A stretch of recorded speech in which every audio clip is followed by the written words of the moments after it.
மருத்துவமனையில் வந்து இப்படி நடந்திருக்குன்னா அப்போது இதுக்கு திமுக தானே காரணம். இதுக்கு திமுக காரணம் இல்லாமல் அண்ணா திமுகவையோ அல்லது நாம் வந்து பிஜேபியோ குற்றம் சொல்ல முடியாது. இப்போ ஒரு ஒரு திமுகவுடைய எம்எல்ஏ அவருடைய மருத்துவமனையிலே இப்படி பட்டவர்த்தமாக நடக்குதுன்னு சொன்னால் அப்போ அரசு கண்டும் காணாமல் இருக்குன்னு சொன்னால் அப்போ மற்ற மருத்துவமனைகளில் அரசு எப்படி கவனம் செலுத்தும்? எங்க தவறு நடக்குதோ அந்த நிர்வாகிகள் வந்து தண்டிக்கப்படுவாங்க. அதுல ஒன்றும் மாற்று கருத்து இல்லை. இது வரைக்கும் ஒரு பையன் தண்டிக்கப்படல. அந்த கிட்னி இது எத்தனைங்க வெளியில வந்திருக்கு? நிறைய மருத்துவமனைகள் நடக்குது, அது வெளியே வரல, இது வெளியே வந்துச்சு. உடனே மருத்துவமனை இழுத்து மூடு. சுகாதாரத்துறை அமைச்சர் மா சுப்பிரமணியம் என்ன பண்ணிருக்கணும், இழுத்து மூடுறா மருத்துவமனையாது. இப்படி ஒரு புகார் வந்திருக்கு, அந்த புகார் விசாரணை பண்ணி அந்த விசாரணையின் முடிவின் பிறகு திறந்து விடலான்னு சொன்னால் அடுத்த மருத்துவமனையில் பயப்படுவாங்க. திமுகவுக்கு எதிராக தான் பேசுவாங்க. ஆனாலும் விஜய்க்கு எதிராக இந்த நிலையில் அவங்க ஆரம்பத்திலே திமுகவுக்கு விஜய்க்கு எதிரான நிலைப்பாட்டில் இருக்காங்க.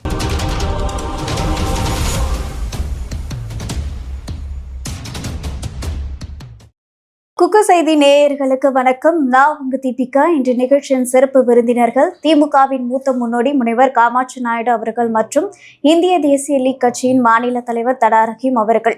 இருவருக்கும் வணக்கம். வணக்கம் சார். நேற்றுக்கு சட்டசபையில பாத்தீங்க அப்படின்னா அதிமுகவினர் வந்து அவங்களுடைய பாக்கெட்ல கிட்னி ஜாக்கிரதை அப்படின்னு சொல்லி ஸ்டிக்கர் ஒட்டி வந்திருக்காங்க. இதை பற்றி உங்களோட கருத்து சொல்லுங்கள். திமுக எம்எல்ஏடைய மருத்துவக் கல்லூரியில் தான் இந்த கிட்னி திருட்டு நடந்தது. எல்லா இடத்துலையும் கிட்னி திருட்டு நடந்துட்டு தான் இருக்குது. ஏன்னா இன்றைக்கி மருத்துவமனைகள்லாம் பார்த்தீங்கன்னு சொன்னால் இந்த கிட்னி மாற்று அறுவை சிகிச்சைக்கெல்லாம் பார்த்தீங்கன்னா லட்சக்கணக்கில் வாங்குறான், கோடிக்கிட்ட வாங்குறான். இப்போ குளோபல் ஹாஸ்பிட்டல்லாம் பார்த்தீங்கன்னா 1 கோடிக்கிட்ட ஒரு ஆள்கிட்ட ஒரு கிட்னி வாங்குறான். அப்படி இருக்கும்போது இப்போது ஒரு 140-150 பேர்கிட்ட வந்து இந்த கிட்னி திருட்டுனால இப்போ அம்பலத்துக்கு வந்திருக்கு. என்னை பொறுத்தவரை என்ன சொல்கிறீங்கன்னா, இது வந்து ஒரு திமுக எம்எல்ஏவுடைய மருத்துவமனையில் வந்து இப்படி நடந்திருக்குன்னா அப்போது இதுக்கு திமுக தானே காரணம். இதுக்கு திமுக காரணம் இல்லாமல் அண்ணா திமுகவையோ அல்லது நாம் வந்து பிஜேபியோ குற்றம் சொல்ல முடியாது. இதுக்கு வந்து திமுக காரணமே கிடையாது அப்படின்ற மாதிரி ஒரு காரணம் இல்லைன்னு எப்படி சொல்ல முடியும்? இப்போ வந்து கரூரில் 41 பேர் செத்தாங்க, அதுக்கு காரணம் திமுக தான் அப்படின்னு சொன்னால் அது தப்பு. ஏன்னா அந்த கிட்னி கொடுத்தவங்க எல்லாருமே தானாக தான் முன் வந்து கொடுத்தாங்களே தவிர்த்து யாரும் வந்து மிரட்டியோ இல்லை கட்டாயப்படுத்தியோ கிட்னி வந்து வாங்கலை. காசுக்காக அவங்க கிட்னி கொடுத்துருக்காங்கன்ற விஷயத்த முன்வைக்கிறாங்க. கரெக்டாக வந்தீங்க. காசுக்காக தான் கொடுக்குறாங்க. ஆனால் ஒருத்தன் ஒரு கிட்னியை கொடுக்குறான்னு சொன்னால் அவன் வந்து தானாக முன் வந்து கொடுக்கணும். காசுக்காக கொடுக்குறான்னு சொன்னால் மருத்துவர் அதை அனுமதிக்கக்கூடாது. புரியுதுங்களா? இப்போ உங்களுக்கு கிட்னி தேவை. உதாரணத்துக்கு நான் வந்து நட்பின் அடிப்படையில் உங்களுக்கு நான் கிட்னி தரேன்னு சொன்னால் அதை மருத்துவர்கள் அனுமதிக்கலாம். ரஹீம் காசு வாங்கிட்டு உங்களுக்கு கிட்னி தரேன்னு சொன்னால் அது சட்டவிரோதமானது. இது மருத்துவ அவங்களுடைய அந்த இதுலேயே சட்டவிரோதமானது, பண்ணக்கூடாது. அப்படி இருக்கு இல்லையா? அப்படி இருக்கும்போது நீங்கள் நல்லா தெரியும், ஒவ்வொருத்தனையும் கூப்பிட்டு வரானுங்க, காசை கொடுத்து தான் கூப்பிட்டு வரானுங்க, மாற்று அறுவை சிகிச்சை பண்ணுறானுங்க. அப்போ உங்களுக்கு என்ன ஆகுது, நீங்கள் நினைக்கிற தொகையை நீங்கள் பெறுறீங்க. யார்கிட்டேருந்து? கிளைண்ட்டுக்கிட்டேருந்து.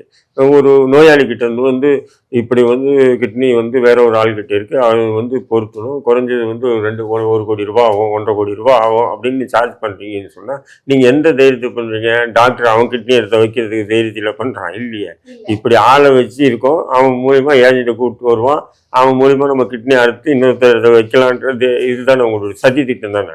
அப்போ இது ஒரு திமுக எம்எல்ஏடைய மருத்துவ கல்லூரியிலே ஒரு 150 பேர்னு சொன்னால் அப்போ தமிழ்நாடு முழுக்க இருக்கக்கூடிய மருத்துவமனைகளுடைய நிலை என்ன? இப்போ அதனால தான் இவங்களால வந்து நம்ம நினச்சி பார்க்குற அளவுக்கு பார்த்தீங்கன்னு சொன்னால் பெரிய பெரிய கட்டிடங்கள், பெரிய பெரிய இதெல்லாம் இவங்க வைக்கிறாங்கன்னு சொன்னால் இது போன்ற இது வந்து இந்த கிட்னி விஷயம் பார்த்தீங்கன்னா ஏதோ தமிழ்நாட்டில் இருக்கிறவனுக்கு கிட்னி தேவைப்படுது அதனால் கிட்னி அப்படின்றது இல்லை. உலகத்துலேருந்து பல நாடுகள்லேருந்து இங்கே வராங்க. நீங்கள் குளோபல் ஹாஸ்பிட்டல்லாம் போனீங்கன்னு சொன்னால் வெளிநாட்டில் நிறைய நாடு, ஏன்னா அந்த கிட்னி டிரான்ஸ்ஃபர் பண்ணுறதுல வந்து குளோபல் நம்பர் 1 அதில் 1 கோடி 1.5 கோடி. இப்போ தமிழ்நாட்டுக்காரனாக இருந்தால் 1 கோடி ரூபாய்க்குள்ள முடிஞ்சிடும். இதே வந்து வேறு நாடாக இருந்துன்னா 1.5 கோடி 2 கோடி 5 கோடி. புரியுதுங்களா? அப்போ இந்த கிட்னி திருட்டு வந்து பார்த்தீங்கன்னா சாதாரணமானது இல்லை. அது ஒரு பிசினஸாவே நடக்குது. அது பெரிய அது வந்து எப்படின்னா அது ஒரு கார்பரேட் பெரிய அளவுக்கு போயிடுச்சு. அது இப்போ ஒரு ஒரு திமுகவுடைய எம்எல்ஏ அவருடைய மருத்துவமனையிலே இப்படிப்பட்ட வருத்தமாக நடக்குதுன்னு சொன்னால், அப்போ அரசு கண்டும் காணாமல் இருக்குன்னு சொன்னால், அப்போ மற்ற மருத்துவமனைகளில் அரசு எப்படி கவனம் செலுத்தும்? செலுத்தாது இல்லைங்களா? கண்டிப்பா. இப்போ திமுக இப்போ காவேரி அவங்க கிட்டே காவேரி மருத்துவமனை உட்பட நிறைய திமுக காரங்கிட்டே நிறைய மருத்துவமனை இருக்குது. பெரிய பெரிய மருத்துவமனை திருச்சி காவேரி எல்லாம் பார்த்தீங்கன்னா நிறைய பெரிய பெரிய மருத்துவமனை இருக்குது. எல்லா இடத்துலையுமே இவங்க என்ன பண்ணுறதுன்னா இது போல் இல்லீகல் அதை தான் அதிமுக தங்களுக்கு சாதகமாக அவங்க இறங்கி போராடுறாங்க. கிட்னி திருடுறீங்க. இதில் என்ன தவறு? அப்போ இது கெட்ட பேர் திமுகவுக்கு தான் வரும். இந்த திமுக குற்றம் சொல்லாமல் வேறு யாரை குற்றம் சொல்ல முடியும்? சார், இந்த கிட்னி திருட்டுக்கு முக்கிய காரணமே நீங்க தான் அப்படின்னு சொல்றாரு. இல்லை, அவர் பேசுகிறது வந்து நியாயமாக இருந்தாலும் கூட இதில் வந்து இப்போ முன்னே வந்து கிட்னி வந்து அரசு ஆஸ்பத்திரிகளில் தான் இந்த மாற்று அறுவை சிகிச்சை பண்ணணும், தனியார் ஹாஸ்பிட்டலில் பண்ணக்கூடாதுன்னு சொல்லி கடுமையான ஒரு சட்டமெல்லாம் போட்டிருந்தாங்க இதே கலைஞர் ஆட்சி காலத்தில். அதுக்கப்புறம் ஜெயலலிதா அம்மா திரும்ப வரும்போது இதை ரிலாக்ஸ் பண்ணி விட்டுட்டாங்க. அதுக்கு சில பதிவு பெற்ற சில ஆஸ்பத்திரிகளுக்கெல்லாம் அனுமதி கொடுத்துட்டாங்க. ஆகையினால இதை என்ன பண்ணுறாங்க, அந்த ஆஸ்பத்திரி நிர்வாகம் சில புரோக்கர்களை கையில் வச்சுக்கிட்டு கிராமப்புறங்கள்லாம் அங்கங்கே ஏழை எளிய மக்களை வந்து அவங்க வலை வீசி அவங்கள பிடிச்சி இங்கே வந்து ஏற்கனவே தேவைப்படுபவருக்கு அந்த ரத்தங்கத்தம்லாம் மாதிரியெல்லாம் பண்ணி சரியாக இருக்குது அப்படின்னு சொன்னால் அதுக்கு ஒரு ரேட்டை பேசி இப்போ இதுவே எப்படி வெளியில் வந்ததுன்னா 50 லட்ச ரூபாய் என்னமோ பேசிட்டு 10 லட்ச ரூபாய் என்னமோ பேசுனதாக தெரியுது. அதில் 5 லட்ச ரூபாய் கொடுத்துட்டு 5 லட்ச ரூபா கொடுக்கல அப்படிங்கிற அந்த அதில் தான் இந்த போய் வெளியில் ஊடகத்தில் பேசி வேச்சு இந்த கிட்னி கொடுத்தாரு. அவர் வந்து அவருக்கு முழு பணம் போய் சேராமல் அந்த புரோக்கரை ஏமாற்றிருக்கான். அந்த புரோக்கரை ஏமாத்தினதுனால அவர் ஒரு ஊடகத்தில் பேசிவிட்டார்.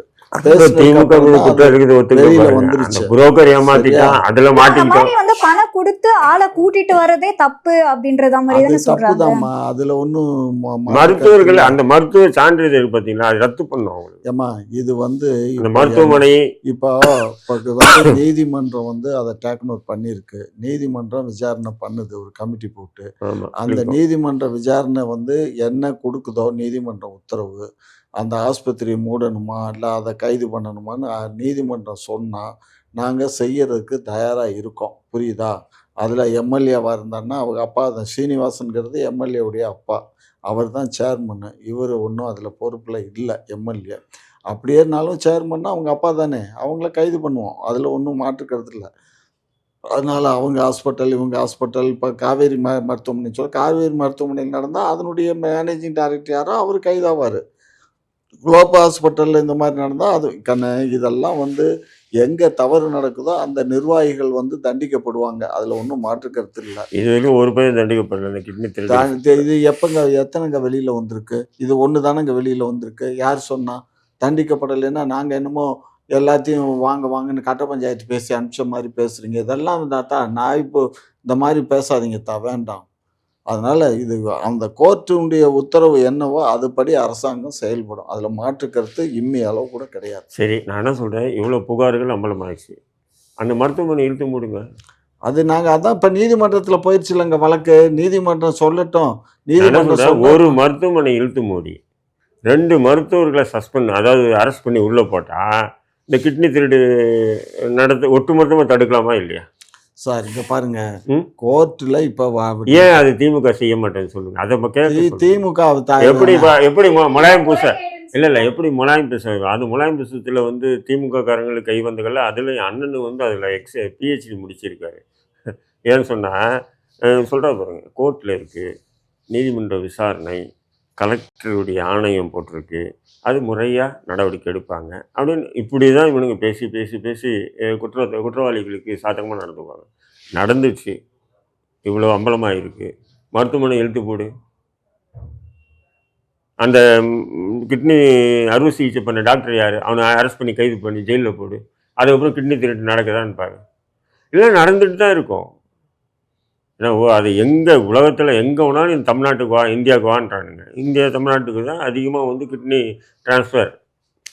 ஏன்னா இங்கே குறைஞ்ச விலையில் கிடைக்கிது. ஆனால் டாக்டர்கள் அதை எக்கச்சக்கமாக கொள்ளை அடிக்கிறான். அந்த மருத்துவமனை இருக்க ஒவ்வொருத்தங்கிட்ட 2-3 கோடி ரூபா வாங்கிட்டு அது அவங்க கொடுக்குறது எவ்வளோ பாவம். அந்த அப்புறாண்டி 5 லட்சம் இவ்வளோ தான் கொடுக்குறது அவங்க. தன் உயிரை பணம் வச்சா தன்னுடைய கிட்னி இன்னொரு இடத்துக்கு மாற்றுறதுக்கு 5000 தான், 5 லட்சம் தான். ஆனால் மருத்துவர் வந்து என்ன பண்ணுவான், அவன் மட்டும் 1 கோடி 1.5 கோடிக்கிட்ட சைலண்ட் ஆடி பண்ணுங்க. அதனால தான் அவங்க பிரம்மாண்டமாக வச்சுருக்கானுங்க மருத்துவமனை. அவங்க கிட்ட போய் நீங்கள் வந்து மக்கள் சக்தி இறங்கி போராட்டம் கிராட்டம் பண்ண முடியாது. ஏன்னா அவனுக்கு அரசியல், போலீஸு, ரவுடி பசங்க எல்லாமே அவங்களுக்கு ஆதரவு. இந்த மாதிரி மருத்துவமனை நீங்கள் கிட்ட போனாலும் சரி எல்லாமே சூழ்ந்துக்குவாங்க. நீங்கள் சாதாரணமாக வந்து சமூக செயற்பாட்டாளர்கள் யாருமே வந்து மருத்துவமனைகளுக்கெல்லாம் எதிராக யாருமே குரல் கொடுத்துட முடியாது. அவனுக்கு ஒரு இதில் வாழ்கிறானுங்க. அப்போது இது வந்து பக்காவாக திமுகவுடைய எம்எல்ஏவுடைய மருத்துவமனை வந்து உடனே அரசு வந்து நான் நியாயமானவன், அவன் திமுக காரனாக இருக்கட்டும் அண்ணா திமுக காரனாக இருக்கான், தவறு நடந்திருக்கு, நிறைய மருத்துவமனைகள் நடக்குது, அது வெளியே வரல, இது வெளியே வந்துச்சு, உடனே மருத்துவமனை இழுத்து மூடு. சுகாதாரத்துறை அமைச்சர் மா சுப்பிரமணியம் என்ன பண்ணியிருக்கணும், இழுத்து மூடுறா மருத்துவமனையாது, இப்படி ஒரு புகார் வந்திருக்கு, அந்த புகார் விசாரணை பண்ணி அந்த விசாரணையின் முடிவின் பிறகு திறந்து விடலான்னு சொன்னால் அடுத்த மருத்துவமனையில் பயப்படுவாங்க. அப்போது நீங்கள் அந்த மாதிரி பண்ண மாட்டேன்றீங்க. சீமான் அவர்களுமே ஒரு குற்றச்சாட்டை வச்சுருந்தார், இந்த மாதிரி வந்து மருத்துவத்துறை வந்து தோல்வி அடைஞ்சிருச்சு தமிழகத்தில் இந்த ஆட்சியில் அப்படின்மே சொல்லியிருந்தார். எல்லாம் போகிற போக்கில் எதை வேணாலும் எல்லா வேணாலும் பேசலாம்டா.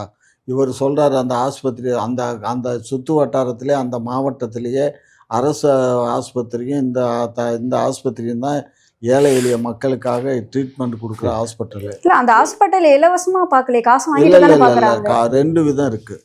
இலவசமாக இலவசமாக இருக்குது. அந்த இது பேராசிட்டமால் மாத்திரை எழுதி கொடுக்குறதா சார்? இங்கே பாருங்கள் ஒரு விஷயம், இல்லை பி காம்ப்ளெக்ஸ் கொஞ்சம் புரிஞ்சுக்கோங்க சார். அதாவது 2 அதாவது மெடிக்கல் காலேஜ் தலைவலிக்குது புரியுதுங்களா, அதுக்கு நல்லா உடம்பு சரியில்லைங்க, அதுக்கு இந்த மாதிரி விஷயங்களுக்கு தான் ஆப்ரேஷனுக்கெல்லாம் காசு வாங்கிட்டு தான் பண்ணுறாங்க எல்லாம். எப்படி இருக்குது பாருங்கள், அது இலவசமாக. அதே இது அங்கே இல்லை, ஒவ்வொரு மெடிக்கல் ஷாப்லேயும் இது ஃப்ரீயாக கிடைக்கிது. நீங்கள் சொல்கிறது அதெல்லாம் எனக்கு தெரியாது. சட்டம் என்ன சொல்லுது, இலவச ட்ரீட்மெண்ட் ஏழைப்பாளைகளுக்கு இலவசமாக ட்ரீட்மெண்ட் எந்த டாக்டர் சார் செய்யறாங்க, அதுக்கு தான் எந்த டாக்டர் செய்யறாங்க. ஒன்றும் இல்லை, நீங்கள் ஒரு மருத்துவமனையில் போயிட்டு இவ்வளோ லட்சம் கூட அவ்வளோ லட்சம் கூடன்னு கேட்குறான். இல்லைன்னு சொன்னால் செத்து போன பாடியே கொடுக்க மாட்டேன்றான் தெரியுமா. அது என்ன பண்ண முடியும் நம்ம? இது நம்ம கண்ட்ரோல் இல்லைம்மா. இது வந்து நீ கட்டின அதாவது முழு பில்லை கட்டிட்டு தான் பாடியை எடுக்கணுன்றான். இப்போ ஒரு வாரத்துக்கு முன்னாடி இந்த சென்னை நகரில் ஒரு ஹாஸ்பிட்டல் நடந்தது. நான் தான் அவங்கள கூப்பிட்டேன், பாடி அவனே வச்சுருக்கட்டுமே, ஏன் இந்த பாடிக்காக கஷ்டப்படுறீங்கண்ணா. ஆமாம் அதுவும் கரெக்டு, கிளம்புறப்போ மறுபடியும் கூப்பிட்றான், வாங்க வாங்க 1.25 லட்ச ரூபா கட்டுங்கன்னு. 1 பைசாவும் கட்ட மாட்டோம் என்ன அப்படின்னு. சரி கடைசி அப்புறம் தான் பாடியை தூக்குவேன். இப்படியெல்லாம் இருக்கானுங்க மருத்துவமனைகள்லேயும். மருத்துவர்கள் வந்து இன்றைக்கி பார்த்தீங்கன்னா மனசாட்சியற்ற மிருகத்தனமாக வாழ்ந்துட்டு இருக்கானுங்க. நான் இவனுங்கெல்லாம் நடு ரோட்டில் வச்சு செருப்பால் அடிக்கணும்னு தோணுது எனக்கு. குறைஞ்சபட்ச மனிதாபிமானமே இல்லை. ஒரு காலம் இருந்து மருத்துவமெல்லாம் புனிதம் இன்னைக்கு புனிதம் இல்லை, பொருளாதாரம் தான் இன்றைக்கி கோடி கணக்கு. அப்போ இன்றைக்கி திமுக எம்எல்ஏவுடைய மருத்துவமனை வேறு ஒன்றும் இல்லை, இழுத்து மூடு. அதுவே வேறொருத்தருடைய மருத்துவமனையாக இருந்தால் இந்நேரத்துக்கு நடவடிக்கை எடுத்திருப்பாங்கன்னு நினைக்கிறேன். என்ன பண்ணியிருக்கோம்? மருத்துவமனை ஏற்கனவே மூடி இருக்குன்னு நினைக்கிறேன். சரி நாளைக்கு மக்கள் சக்தி 1-2 போகிறா, அதான் மருத்துவமனை மூடியாச்சு. எங்கே பண்ணாங்க? மூடி இருக்காங்க. அதெல்லாம் சும்மா இருங்க. அது அந்த இது இப்போ போட்டாங்களா கலெக்டருடைய என்கொயரி, அப்பமே மருத்துவமனை இல்லை மருத்துவமனை மூடல அப்படி. சட்டசபையில் பார்த்தீங்க அப்படின்னா, அதாவது எடப்பாடி அவர்கள் டிவிகேக்கு ஒரு வாய்ஸ் கொடுத்துருக்காரு. இந்த மாதிரி டிவிகேக்கு சப்போர்ட் பண்ணி சில விஷயங்கள்ல பேசியிருக்காரு. ஸோ இந்த மாதிரி மாறி இருக்காரு. இவர் எப்படி பார்க்குறீங்க நீங்கள்? இல்லை அது வந்து எனக்கு அது அவங்க கட்சியினுடைய நிலைப்பாடாக இருக்கலாம். அது வந்து சரியானதாக இல்லை. அது ஏன்னு சொன்னால் திமுகவை எதிர்த்து அரசியல் பண்ணுறதுக்கு அதிமுக முழு உரிமை இருக்குது. அதுக்குன்னு சொல்லி இந்த சைனடு குப்பியை ஆதரித்தாங்கன்னு சொன்னால் அது அதிமுகவுக்கு மிகப்பெரிய பின்னடைவு. நாளைக்கு இன்னைக்கு நாள் அதிமுகவுக்கு மிகப்பெரிய சிக்கல் உருவாகும். ஆனால் விஜய் அவர்கள் அதிமுகவுடன் சேர்ந்தா அது மிகப்பெரிய ஒரு பலமாக மாறும். அது திமுகவுக்கு தான் வந்து எப்படிமா அதிமுகவோட சேர்ந்துருன்றாங்க. அதிமுக கூட டிவிக்கு சேர மாட்டான், பிஜேபி கூட வேணா சேருவான். பிஜேபி கூட சேர்ந்து தனி ஒரு கூட்டணி உருவாக்கலாம், காங்கிரஸ் கூட சேர்ந்து தனியாக கூட்டணி உருவாக்கலாம். அதிமுக கூடவோ இல்லை திமுக கூடவோ எப்படி சேர முடியும் விஜயால? இவன் தான் முதல்வர் ரேஞ்சுக்கு அலையிறானே, புரியுதுங்களா? அதிமுக கூட்டணியில் சேருவான்றதே வந்து ஏற்றுக்க முடியாது. புரியுதுங்களா? ஏன்னா அவன் முதல்வர் ரேஞ்சுக்கு அதிமுக ஏற்கனவே வந்து ஒரு பலமான கட்சி, எதிர்க்கட்சியாக இருக்குது தமிழ்நாட்டில். அவங்க எப்படி முதல்வர் இதை விட்டு கொடுத்துருவாங்க விஜய்க்கு? முடியாது. இப்போ ஒன்றும் பண்ணலாம். இப்போ வந்து பிஜேபி கிட்ட வந்து அணுகுனாங்க, அணுகி பேச்சுவார்த்தை நடந்தது. அதுலேயும் பார்த்தீங்கன்னு சொன்னால் தமிழ்நாட்டில் என்டிஏக்கு விஜய் தலைமை தாங்குவார் அப்படின்றது தான் பேச்சுவார்த்தை நடந்தது. ஆனால் அதுக்கு பிஜேபியும் சரின்னு சொல்லிட்டு தான் அதுக்கு உண்டான காய்கள் நகர்த்தினாங்க. அதெல்லாம் உண்மை தான், நகர்த்தினாங்க. அப்போ இங்கே இருக்கக்கூடிய இந்த டிடிவி தினகரன் இது போன்ற கட்சிகளெல்லாம் கூட்டணியை சேர்த்துக்கிட்டு ஒரு பெரிய கூட்டணியாக உருவாக்கலாம். திமுகவை எதிர்த்து ஒரு கூட்டணி உருவாக்கலான்ற ஒரு பிளான் பிஜேபிக்கு இருந்தது. அதை இவங்களும் பண்ணாங்க. ஆனால் டிவிக்கு சார்பாக வந்து என்ன பண்ணுறோம், இன்னொரு பக்கம் காங்கிரஸ்கிட்டே அதுமாரி பேச்சுவார்த்தை நடத்தணும்னு பிஜேபி என்ன பண்ணா பேக் வாங்கிட்டான். அடடா, இவன் நம்ப முடியாது, நம்மக்கிட்ட பேசிக்கிட்டே இவன் வந்து காங்கிரஸ்கிட்டையும் பேச்சுவார்த்தை நடத்துகிறான், இது சரி வராதுன்னு சொல்லி கழட்டி விட்டாங்க. புரியுதுங்களா? அதனால் வந்து விஜய் வந்து அதிமுக கூட்டணி போயிடுவார், வாய்ப்பே இல்லை, தனியாக நிற்பான். இதை பற்றி உங்களோட கருத்து சார்? இல்லை, அவர் இன்னும் கொஞ்சம் ரிவைண்ட் பண்ணலை. இன்னைக்கு இதுக்கு வரல. இது 4 நாளைக்கு முன்னாடி உள்ள செய்தியில் உட்காந்துருக்காரு. சுப்ரீம் கோர்ட்டில் வந்து அவங்க வந்து கேட்கவே இல்லை, சிபிஐ கேட்கல. பாரதிய ஜனதா கட்சியை சேர்ந்தவங்களும் இந்த பாதிக்கப்பட்டவங்களுடைய பொய்யான கையெழுத்து வாங்கி எடப்பாடியார் ஃபைல் பண்ணி அவங்க ஒரு 3 பேர் போட்டிருந்தாங்க. அதில் தான் வந்து கேஸ் நடந்துச்சு. அந்த கேஸில் வந்து இவங்க என்ன பண்ணாங்க, தாவேக்கா என்ன பண்ணாங்க, எங்களுக்கு வந்து நீதிமன்றத்தின் சார்பாக நடக்கக்கூடிய அந்த என்கொயரி ஸ்டாப் பண்ணணும், அதை நீங்கள் வந்து சுப்ரீம் கோர்ட் மூலிமா பண்ணணும் அப்படின்னு சொல்லியிருந்தாங்க. அந்த வழக்கில் வந்து இப்போ என்ன ஆயிடுச்சுன்னா, அந்த வழக்கை வந்து சிபிஐக்கு ட்ரான்ஸ்ஃபர் போட்டுட்டு இதை ஸ்டாப் பண்ணிட்டாங்க. யார்? சென்னை ஹைகோர்ட் போட்டால் அந்த என்கொயரி டீமை பண்ணிவிட்டு இப்போ அவங்க அங்கேருந்து என்ன பண்ணுறாங்க, தமிழ்நாட்டை சேராத போலீஸார்களை எடுத்து விசாரணை பண்ணணும் அப்படின்னு சொல்லி உத்தரவு போட்டிருக்காங்க. அந்த உத்தரவு போட்டு அதை மானிட்டரிங் பண்ணுறதுக்கு யாரை ஒரு ஜட்ஜாக போட்டிருக்காங்கன்னா, நம்ம பானுடைய கொலை கேஸில் 16 பேரை விடுதலை பண்ணான் பாருங்க ஒரு ஜட்ஜு. பானு இல்லை, பில்கிஸ் பானு என்ற ஒரு பெண்ணு கற்பழிப்பு வழக்கில் அந்த ஆள் தான் வந்து, அந்த ஜட்ஜு தான் அந்த 16 பேர்த்த விடுதலை பண்ணார். அந்த விடுதலை பண்ண அந்த ஜட்ஜை இதுக்கு வந்து மானிட்டரிங் தான் போட்டிருக்காங்க. எப்படி? அப்போ பிஜேபி கண்ட்ரோலுக்கு போயிடுச்சா? இப்போ நல்லா நினச்சிக்கோங்க. அதாவது பிஜேபி அவங்க என்ன சொல்கிறாங்களோ அதுதான் அந்த ஜட்ஜு கேட்பார்.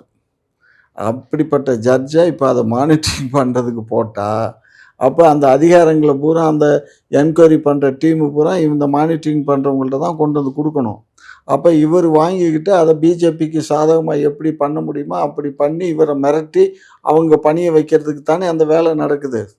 அதுதான் உண்மை, அதுதான் நடக்கும். வேணுனாலும் பாருங்கள். அந்த 16 பேர்த்த விடுதலை பண்ணதுக்கப்புறம் பெரிய பூகம்பமே வந்து மறுபடியும் அந்த 16 பேர் விடுதலை பண்ணி எங்கெங்கேயோ ஓடினவனுக்கெல்லாம் பிடிச்சி கொண்டு வந்து திரும்ப இப்போ ஜெயிலில் போட்டாச்சு. சரியா? அப்படிப்பட்ட நபரை இதில் மானிட்டரிங் போட்டிருக்காங்க. அது கவனிச்சிங்களா சார்? இப்போ இவர் வந்து பிஜேபி சொல்றதை தான் அந்த நீதிபதி வந்து கேட்பாங்க அப்படின்னு சொல்றாரு. ஆல்ரெடி அதாவது இந்த தமிழக மாநிலத்துக்கிட்ட இருக்கும் போதும் வந்து இல்லை திமுக வந்து தனி நீதிபதி நியமிச்சிருக்காங்க, அப்போ திமுகவுக்கு தான் சப்போர்ட் பண்ணுவாங்க அப்படின்னு ஒரு பக்கம் கருத்து இருந்துச்சு. அப்போ யார் வந்து இந்த உண்மையை வெளியே கொண்டு வர முடியும்? இன்னைக்கு அரசியல் வந்து நீதித்துறையும் தேர்தல் ஆணையம், நீதித்துறை எல்லா சிஸ்டத்தையும் அவங்களுடைய கட்டுப்பாட்டில், அரசியல் இது கட்டுப்பாட்டில் போயிடுச்சுன்னு தான் தோணுது. ஏன்னா நம்ம பாதிக்கப்படக்கூடிய மக்கள் கடைசி நம்பிக்கை வந்து நீதித்துறை மீது தான் வச்சுருந்தாங்க. இப்போ இன்றைக்கி நீதித்துறை மீது கூட மக்கள் நம்பிக்கை வைக்க முடியாது. ஏன்னா ஆளுங்கட்சிக்கு ஆதரவான நீதிபதிகளும் நிறைய இருக்காங்க, தீர்ப்புகளும் ஆளுங்கட்சிக்கு சாதகமாக, ஆளுங்கட்சி என்ன சொல்லுதோ அதை சொல்லக்கூடிய தீர்ப்பு நீதிபதிகள் இருக்காங்க. காரணம் வந்து அரசியல் கட்சி சார்பாக நீதிபதிகளை ஆகிறதுனால இவங்க வந்து அந்த அரசியல் கட்சிகளுடைய கட்டுக்கோப்பில் இருக்காங்க. இது வந்து இந்தியாவுக்கு மிகப்பெரிய ஆபத்தான ஒரு சூழல். இதெல்லாம் இன்றைக்கி வந்து பிஜேபி வந்து இந்த ஆணையம் வந்து ரத்து பண்ணது, நாங்கள் சிபிஐ விசாரிக்கன்னு சொல்கிறது, டெல்லியில் வந்து உச்சநீதிமன்ற நீதிபதிகள் தலைமையில் ஒரு குழு, முன்னாள் நீதிபதி தலைமையில் குழு ஒன்று விசாரணை பண்ணணும்னு சொல்லுது. ஒரு மாநில விஷயத்தில் இப்படி வந்து அகில இந்திய அளவுக்கெல்லாம் தலையிட வேண்டிய அவசியம் இல்லையே. புரியுதுங்களா? அப்போது பிஜேபி என்ன நினைக்குதுன்னா, விஜயை வச்சு திமுகவை காயடிக்கலாம் அப்படின்னு நினைக்குது. ஒரு கேம், அரசியல் கேம் விளையாடுறாங்க. இப்போ அது எந்த அளவுக்கு சக்ஸஸ் ஆகும்னு தெரியல. ஏன்னு சொன்னால், இந்த 41 பேர் செத்த உடனே திமுகவுக்கு எதிராக திருப்பலான்னு நினச்சாங்க. திமுக வந்து திறம்பட அவங்களுக்கு சாதகமாக அதை மாற்றிக்கிட்டாங்க. விஜய்க்கு எதிராக அவங்களுக்கு சாதகமாக தங்களுடைய பிரச்சார அந்த சிஸ்டத்தின் மூலிமா திமுக அதை மாற்றிடுச்சு. பிண அரசியல்னு நம்ம ஏற்கனவே நம்ம சொல்லியிருக்கோம். அதே ஒரு சிஸ்டமேட்டிக்கல் தான் இப்போ என்ன பண்ணுதுன்னா, பிஜேபி தனக்கு சாதகமாக மாற்றி ஒவ்வொரு கட்சியும் வந்து பிண அரசியல் பண்ணாதீங்க, பிண அரசியல் பண்ணாதீங்க அப்படின்னு சொல்லிட்டே இருக்காங்க. எல்லாமே பண்ணுறாங்க. அதில் நாம் தமிழர் கட்சியும் சேர்த்துக்க முடியுமா? அதாவது நாம் தமிழ் கட்சி அந்த விஷயத்தை எடுக்கல. நாம் தமிழ் கட்சி அன்னிலேருந்து கரெக்டாக இருக்காங்க. என்னென்னா, நம்ம மாரி தான் திமுகவுக்கு எதிராக தான் பேசுவாங்க. ஆனாலும் விஜய்க்கு எதிராக இந்த நிலையில் அவங்க ஆரம்பத்திலே திமுகவுக்கு விஜய்க்கு எதிரான நிலைப்பாட்டில் இருக்காங்க. ஆனால் விஜய்க்கு எதிராகவும் பேசியிருந்தாரு. இந்த மாதிரி அவரோட மனசுல கொஞ்சம் கூட கவலை நான் என்ன கிடையாது. சொல்கிறேன், திமுக வேண்டாம், அண்ணா திமுக வேண்டாம், பாஜக வேண்டாம், டிவிகே வேண்டாம். கண்ணை மூடிட்டு 2 கையை இப்படி மனசில் வச்சுக்கிட்டு யார் மேலே தவறுன்னா அப்பட்டமாக தெரியும், விஜய் மீது தான் தவறு இருக்கா இல்லைங்களா? ஏன் சொன்னால், நீ ஒரு சினிமா பிரபலம்ன்றது உனக்கு தெரியும். நாம் வரோன்னு சொன்னால் கூட்டம் எப்படி முன்கூட்டியே கூடுவாங்கன்றது உனக்கு தெரியும். அப்போ குறிப்பிட்ட நேரத்தில் நம்ம போகலன்னு சொன்னால் என்ன நடக்குன்றது உனக்கு தெரியும். உன் கண்ணுக்கு முன்னாடியே ஏன்னா நீ ஒரு ஒழுக்கம், ஒரு ஒரு என்ன சொல்கிற, ஒரு அணிவகுத்து வரக்கூடிய ஒரு கேடர்ஸ் உருவாக்கலை. நீ காக்கா கூட்டம் மாரி புரியுதுங்களா? எதிர்க்கட்சி தலைவர் எடப்பாடி அவர்கள் சொல்றாரு, திமுக வேணும்னே திட்டமிட்டு அந்த பகுதியை கொடுத்துருக்காங்க. அந்த இடம் தகுதி இல்லைன்னு திமுகவும் தெரியும். ஆனாலும் ஏன் வந்து அனுமதி வழங்கினாங்க அப்படின்னு சொல்லி கேட்டிருந்தாரு. அது அரசியல் அவர் பேசதான் செய்வார். ஏன் அவரு அரசியல பேசதான் செய்வார். 3 நாளைக்கு முன்னாடி அவர் கூட்டமே அங்கதான் நடந்துச்சு. இல்ல அரசியல் அந்த அளவுக்கு கூட்டம் வரலையே. விஜய் 15,000 பேர் வந்ததா சொல்றாங்கல்ல. விஜய்க்கு 27,000 அதே 27,000 அவன் சொல்லி கொடுத்தது 10,000 தானடா சொன்னான். 10,000 தானே எழுதி கொடுத்துருக்கான். அவங்களுக்கு 15,000 பேர் வந்த இடத்துல 10,000 பேர் வருவாங்கன்னு உடனே அதை அலாட் பண்றாங்க. அவன் தானே அந்த இடம் 3 இடத்த குறிச்சு கொடுத்தான். 3வது இடமா இதைத்தான் கொடுத்துருந்தான். அந்த இடத்த கொடுத்துட்டாங்க, அவ்வளவுதான். அவன் நடந்த நிகழ்ச்சி என்னன்னா, ஒரே ஒரு தவறு என்னன்னா, 12 மணிக்கு வர்றேன்னு இவங்க சொன்னது தான் தப்பு. அவர் பொதுச் செயலாளர் அவர் பேசினார் பாருங்க, மைக்கில் பேசுகிறாரு, ப்ரெஸ்ஸில் பேசுகிறாரு. இந்த மாதிரி வந்து விஜய் வந்து சரியாக 12 மணிக்கெல்லாம் வந்து இந்த இடத்துக்கு வந்துடுவார், பிரச்சாரத்துக்கு வந்துடுவார் அப்படின்னு அவர் தான் திரும்ப திரும்ப திரும்ப திமுகவுடைய கையாளகத்தனம் என்னன்னு சொன்னால், தைரியமாக விஜயை கைது பண்ணி உள்ளே போகிறது தைரியம் இல்லை. விஜயை விடுங்க, அந்த புஷி ஆனந்த் போன்ற 2ஆம் 3ஆம் கட்ட தலைவரை கூட இவங்க கை வைத்து பயம். ஏன்னா கைது பண்ண சொன்னால் அனுதாபத்தில் வருகின்ற சட்டமன்ற தேர்தலில் எங்கடா நம்ம வாக்குகள்லாம் அவர்களுக்கு போயிடுமன்ற பயம் திமுகவுக்கு உண்மைதாங்க. அந்த பயத்தின் அடிப்படையில் இவங்க கிட்டே போக அவ்வளோதான் வேற என்ன புரியுதுங்களா? இது இவங்க பண்ணியிருந்தாங்கன்னா இன்னைக்கு மத்திய அரசு அந்த ஆணையம் இனியெல்லாம் வேலைக்கு ஆயிருக்காது. ஏன்னு சொன்னால், நாங்கள் குற்றவாளின்னு சொல்லி கைது பண்ண பிறகு இவங்க வந்து பாருங்கள் சிபிஐ கேட்குறாங்க, அது கேட்குறாங்க, இது கொண்டு போயிருக்கலாம், கேட்கல. அப்போது வந்து திமுகவை பொறுத்தவரையிலையும் ஒரு விதமான அச்ச உணர்வு இருக்குது விஜய் மீது. நம்ம ஓட்டு பிரிச்சுடுவாங்களா? அதனால் வந்து எப்படின்னு சொன்னால், பழமொழி சொல்லுவாங்கள்ல, கம்பும் உடஞ்சிடக்கூடாது, பாம்பும் செத்துடக்கூடாதுன்னு. அந்த மாதிரி தான் டிவிகே விஷயத்தில் திமுக நடந்துச்சு.